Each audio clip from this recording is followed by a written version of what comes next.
यदि आपके खिलाफ थाने में मुकदमा पंजीकृत हो गया है और पुलिस ने आपको कानूनी नोटिस भेजा है और आप ये सोच रहे हैं कि नोटिस का जवाब देने की क्या ज़रूरत है, तो आप बहुत बड़ी गलती कर रहे हैं।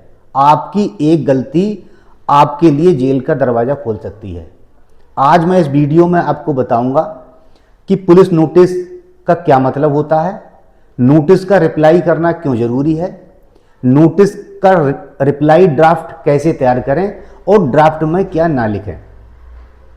दोस्तों, भारतीय नागरिक सुरक्षा संहिता 2023 धारा 35(3) ये कहती है कि किसी भी व्यक्ति के खिलाफ अगर 7 साल से कम की सज़ा का कोई आरोप लगा है, 7 साल से कम की सज़ा के मामले में कोई FIR लिखी गई है, तो पुलिस उसको डायरेक्ट अरेस्ट नहीं कर सकती। उसको अरेस्ट करने से पहले पुलिस को एक्यूज्ड को, जो आरोपी है, उसको नोटिस देना अनिवार्य है। पहले ये धारा 41A CRPC हुआ करती थी पुराने कानून में, अब ये नए कानून में धारा 35(3) हो गई है। एक केस था माननीय सुप्रीम कोर्ट में, सत्येंद्र कुमार अंतिल बनाम CBI। उस मामले में माननीय सुप्रीम कोर्ट की फुल बेंच ने एक दिशा निर्देश जारी किया कि किस आधार पर किसको अरेस्ट किया जाएगा और कब अरेस्ट नहीं किया जाएगा। ये 7 साल की सजा का प्रावधान पहले से था, लेकिन कानून में अमेंडमेंट करके सरकार ने इसको लागू किया। एक तरीके से ये नोटिस आपका गिरफ्तारी से बचाव है।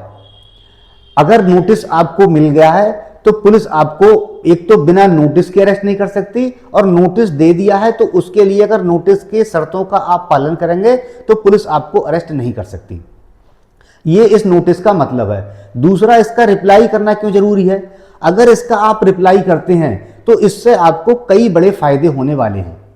सबसे पहला फायदा आपको ये होगा कि आपका गिरफ्तारी से बचाव होगा। आपको पुलिस ये आधार नहीं बना सकती, अगर आपने नोटिस का रिप्लाई विधिवत दिया है तो पुलिस ये आधार नहीं बना सकती कि आप जांच में सहयोग नहीं कर रहे हैं, आप नोटिस का कंप्लायंस नहीं कर रहे हैं। इसको आधार बना के वैसे पुलिस आपको अरेस्ट कर सकती है, लेकिन अगर आपने नोटिस का रिप्लाई दिया हुआ है तो इसको आधार बना के पुलिस आपको अरेस्ट नहीं कर सकती। तो आपको एक बड़ा फायदा तो होगा ये। दूसरा फायदा ये होगा, आपको एंटीसिपेटरी बेल लेने में सहायता होगी। जब हम एंटीसिपेटरी बेल कोर्ट में अप्लाई करते हैं तो कोर्ट थाने से आख्या मांगती है, बिंदुवार आख्या मांगती है, कमेंट मांगती है, जो हम बेल एप्लीकेशन लगाते हैं उस पर। तो सारी चीज कोर्ट में जो उस समय तक उस मामले में इन्वेस्टिगेशन हो चुका होता है, वो सारे पेपर कोर्ट के सामने प्रेजेंट किए जाते हैं। उस पेपर के अंदर अगर पुलिस ने ये लिखा हुआ है कि आपने नोटिस का कंप्लाई नहीं किया है, नोटिस का अनुपालन नहीं किया है, तो आपको बेल मिलने में समस्या होगी। लेकिन यदि आपने विधिवत रिप्लाई किया हुआ है तो वो चीज कोर्ट के रिकॉर्ड पे आएगी और कोर्ट आपके व्यवहार को देखेगी कि आप जांच में सहयोग कर रहे हैं, और 80% संभावना है इस आधार पर आपको एंटीसिपेटरी बेल मिल जाए। तीसरा फायदा आपको ये होगा कि कई बार ऐसा होता है कि गलत व्यक्ति के पास नोटिस चला जाता है, नाम गलत होता है, पता गलत होता है। इस तरीके से अगर नोटिस आपके पास गलत आ गया है और आपने उस नोटिस का विधिवत रिप्लाई किया है तो पुलिस को ये इंफॉर्मेशन हो जाएगी कि आप वो व्यक्ति नहीं है, और पुलिस करेक्शन कर लेगी, उस व्यक्ति के पास भेजेगी जो व्यक्ति वाकई में आरोपी है।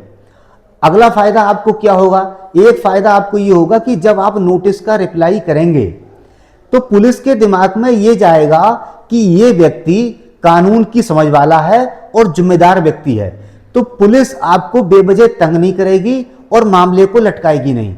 ये एक बड़ा फायदा है जो आपको नोटिस का रिप्लाई करने से होगा। इसके अलावा आपको नोटिस जो आप रिप्लाई करेंगे वो आप कैसे करके तैयार करेंगे, उसमें किन बातों को आप मेंशन करेंगे। नोटिस के रिप्लाई में सबसे पहला तो पॉइंट आप ये लिखेंगे कि आपके द्वारा इस दिनांक को ये नोटिस दिया गया है जिसमें अपराध ये लिखा हुआ है और ये आरोप लगे हुए हैं, ये नोटिस मुझे इस दिनांक को मिल गया था, नंबर 1। नंबर 2, मैं आपके द्वारा दिए गए नोटिस का जवाब देने के लिए तैयार हूं और मैं आपके द्वारा दिए गए समय पर वहां उपस्थित रहूंगा। नंबर 3, मेरे आप पे जो आरोप लगाए गए हैं उन आरोपों को आप नकारेंगे। नंबर 4, आप ये मांग करेंगे कि मुझे एफआईआर की कॉपी और जो भी संबंधित दस्तावेज हैं वो मुझे दिए जाएं ताकि मैं सही तरीके से समझ के उसका जवाब दे सकूं। उसका अगला पॉइंट आप ये लिखेंगे कि जब मुझसे पूछताछ हो रही हो तो मुझे कुछ समय के लिए अपने अधिवक्ता को साथ रहने की अनुमति दी जाए। अगर आप बीमार हैं और आप उस तारीख पे थाने जाने में समर्थ नहीं हैं तो एक पॉइंट आप ये भी लिख सकते हैं कि मेरा स्वास्थ्य सही नहीं है, स्वास्थ्य का हवाला देते हुए मैं उस दिन तारीख पे जो आपने दिया है उस दिन मैं उपस्थित नहीं हो सकता, कृपया मुझे आगे का समय दे दिया जाए। ये महत्वपूर्ण बिंदु हैं जो आपको अपने ड्राफ्ट में, नोटिस के रिप्लाई ड्राफ्ट में लिखनी है। और आपको क्या नहीं लिखना है ये बहुत ज्यादा महत्वपूर्ण है। आपको अपना पूरा डिफेंस नहीं लिखना है, पूरा आपका जो बचाव है वो नोटिस के रिप्लाई में नहीं लिखना है। दूसरा काम आपको ये नहीं करना है कि आपको कोई स्टोरी नहीं बनानी है। अगर आप ये दोनों काम करेंगे तो आप आगे फंस सकते हैं, आपको बहुत समस्या हो सकती है। इसीलिए मैं आपको ये सलाह दूंगा कि आप जब भी नोटिस का रिप्लाई करें तो एक अधिवक्ता के माध्यम से ही नोटिस का रिप्लाई करें जो आपको सही कानूनी सलाह देकर आपका नोटिस का रिप्लाई करे। साथियों, अगर आपको ये जानना है कि धारा 35(3) बीएनएसएस नोटिस का क्या मतलब होता है तो स्क्रीन लास्ट में मैं अपने वीडियो में स्क्रीन पर उसका लिंक लगाऊंगा और डिस्क्रिप्शन में भी लगाऊंगा। आप उसको लिंक को खोल के आप देख सकते हैं कि नोटिस का क्या मतलब होता है। दूसरा, ये जानकारी बहुत महत्वपूर्ण है और बहुत कम लोगों के पास है, इसलिए मैं आपसे ये चाहूंगा कि इस वीडियो को आप ज्यादा से ज्यादा शेयर करें ताकि ये उन लोगों के पास पहुंच सके जिनके साथ अभी ये समस्या हुई है या उनके मिलने वालों के साथ समस्या हुई है, ताकि वो जानकारी के अभाव में कोई गलत स्टेप ना उठाएं।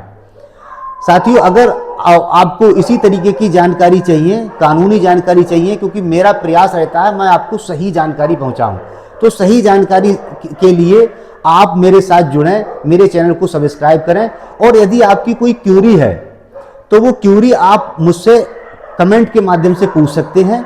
और अगर आपको ये लीगल ड्राफ्ट जो मैंने अभी आपको बताया, ये लीगल ड्राफ्ट आपको रेडीमेड चाहिए तो आप वीडियो के कमेंट में जाकर हेल्प लिखें, मैं आपको निःशुल्क ये लीगल ड्राफ्ट उपलब्ध करवाऊंगा। आप सभी का बहुत बहुत धन्यवाद।